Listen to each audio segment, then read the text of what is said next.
Hello everyone, peace of Christ to all. In this video we will speak about what the Muslims always they come to us with.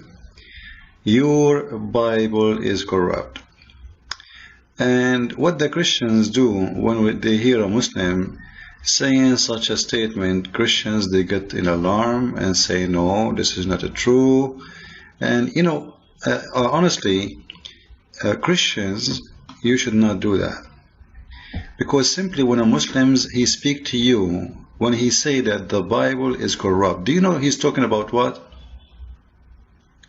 Why you Christians always take an assumption that he is talking about your Bible? He is not. He is talking about the Bible which sent by Allah to a guy, his name is Isa. So he's not talking about your book.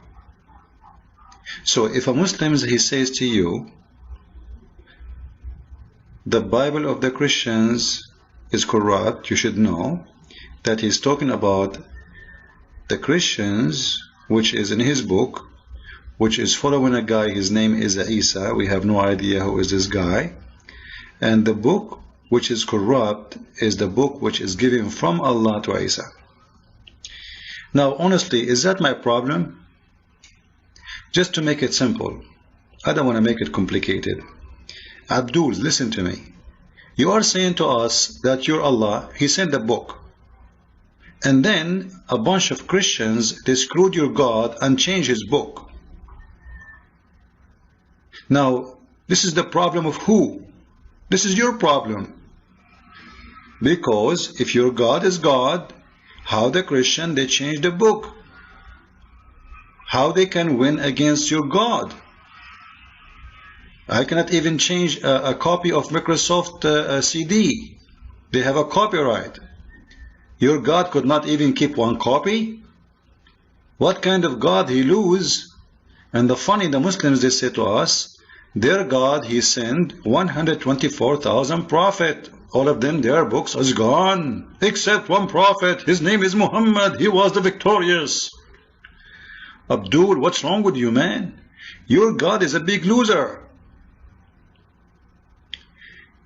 Your Quran say clearly the following. In chapter, as an example, I'm not going to quote all the verses. There's a limited number of stupid verses in the Quran. Chapter 3, verse number 50.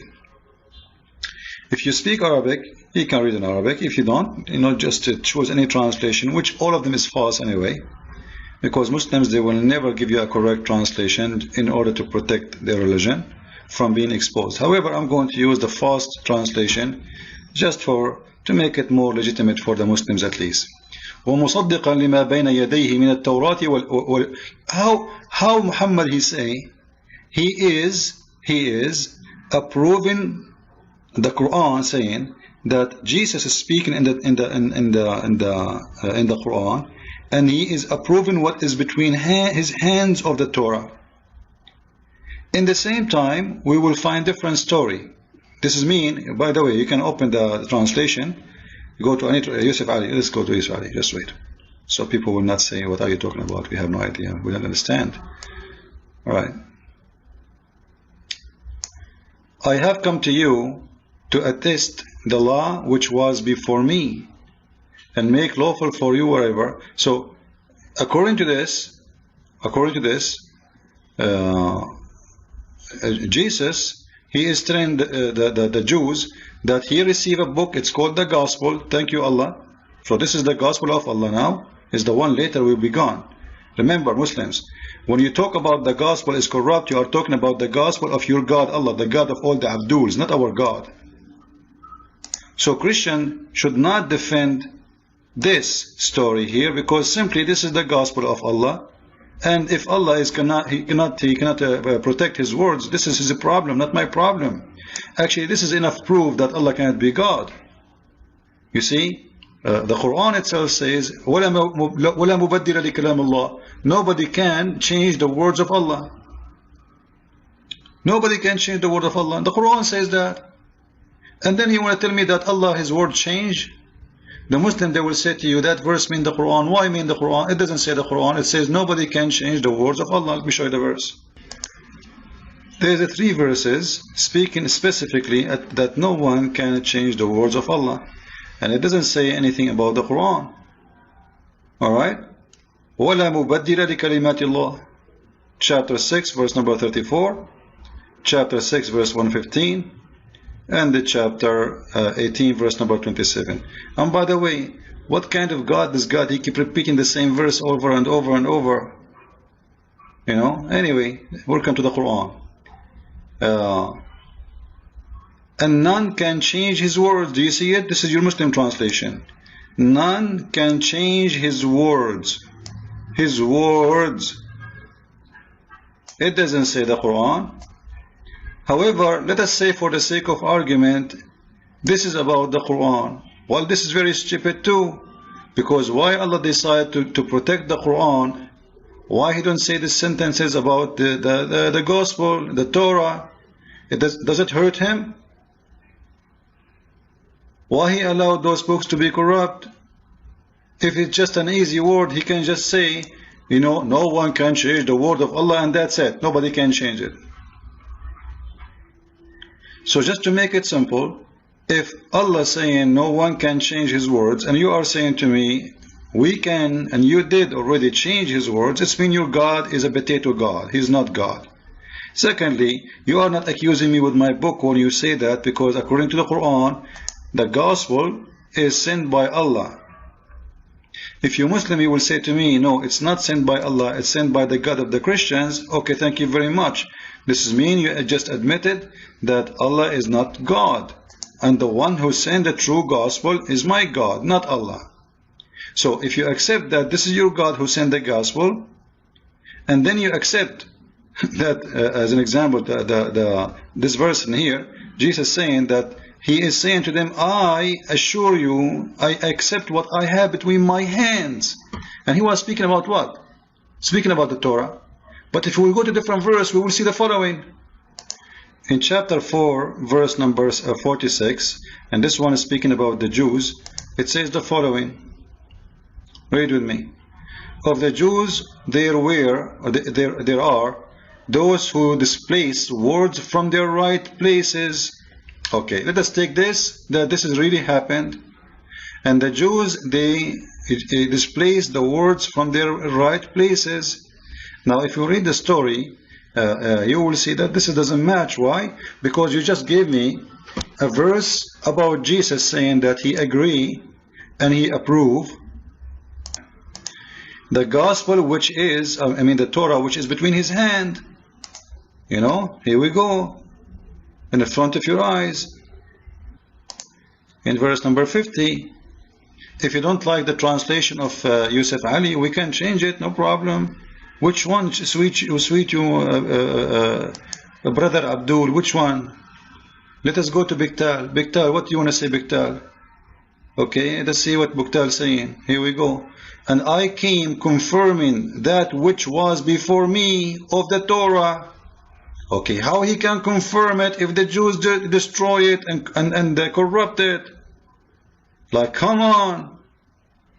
What's wrong with this book? This verse here is speaking about the Jews in the time of Moses. This is in the time of Moses, by the way. This verse here, in the time of Moses, you can go to the book of Ibn Kathir, and you will see the following. Here we go. Ibn Kathir.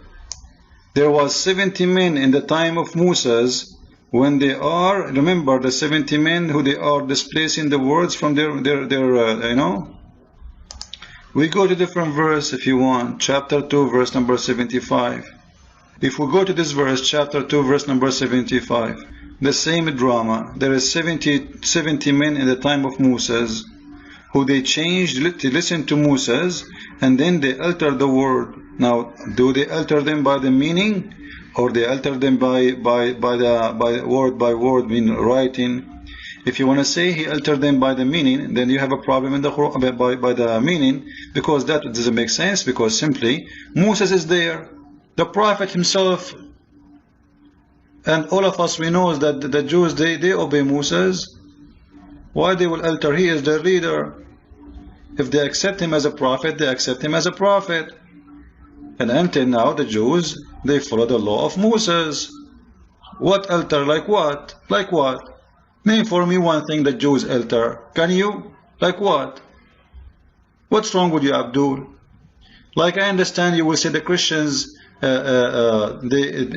according to you, they come with the Father, the Son, the Holy Spirit. What you would do with the Jews? You will say they alter what? What they did exactly? Or you don't want to say to me the Quran says they worship Uzair? I challenge you to find me Uzair in the Torah. It is nothing but a fabrication. So simply, the Quran is nothing but a shish kebab, fattoush, falafel book, mixed up together. Muhammad, he could not find his name in those books. Those people, they rejected him. And then he come to us saying, oh, your book is, I don't accept your book. However, we can show tons of proofs. Even Muhammad, he take an oath, putting his hand over the Torah. He swear by the Torah. How you can swear by a book? It's corrupt, you idiot. Now let us continue. What about the gospel? Did Muhammad says, I confirm the gospel which is between my hands? Yes, he said. Let us see. In chapter 4, verse number 47, Muhammad, he is saying he confirmed 2 books, not only 1 book. 2 books. The book of the Jews, which mean the Torah, and the gospel of Jesus. You can read any interpretation or translation you want. You see how nice I am? I'm just showing the Abduls one by one. Oh, who you believe, given the book, believe in that what we have revealed, verifying what you have before we alter faces, then turn them back. What is that? Anyone understand? Verifying what you have? How you can verify what you have, what they have, if it's corrupt? It's obviously what you are saying here. It's not corrupt, because you are verifying. Maybe this translation is bad, man. I don't like this translation. Let us go to different translation. Let us see. Yusuf Ali, how you doing, Yusuf Ali? He is the best Abdul Yusuf Ali. Okay. O ye people of the book, believe in what we have now revealed, confirming what was already with you, before we change the face and the name of some of you. He's threatening them. If you don't believe in me, I'm going to make the big pigs and monkeys. However, obviously he did not make any of them pigs and monkeys. It was a false threat, right? He's reminding them as what they said in the Quran about Allah. He made the pigs and the Jews pigs and monkeys. However, how you can confirm in what is between their hands? And look in here, he says, what was already? How it can be was and already? What was already? I thought my English is bad. I feel better now. Anyway, let us go to Biktal. Biktal may be better. Okay. Believe in what we revealed, confirming that which was you possess. Now, come on. So in the time of Muhammad, the Bible never been corrupt. And nowhere in the Quran it says it was corrupt. So what's wrong with those Abduls? However, still we want to find the true Bible then if it is corrupt. And if you Muslim could not provide even 1 verse from the true Bible, that is your problem. How you want to prove to someone that his book is corrupt if you don't have the original one? However, that is against the Quran, because the Quran says no one can change the words of Allah. That is a crazy religion. However, I advise Christians, if a Muslim says to you, the Bible is corrupt, say to him, we agree, the Bible of Allah, corrupt, not our Bible. Thank you very much, because a Muslim is speaking about the Bible of Allah, not our Bible. That is the problem of Allah, because he is a loser. He sent books with no success. All the prophets he sent before Muhammad, their books is gone. Your prophet, he is the only one, his book stay the same. However, I can find you where it says that almost 200 verses from the chapter of Al-Ahzab is missing. It used to be equal to the chapter of Al-Baqarah. And there is many proofs. And the Quran today is the book of Uthman, not the book of Muhammad. Follow with me with more videos. God bless you and thank you.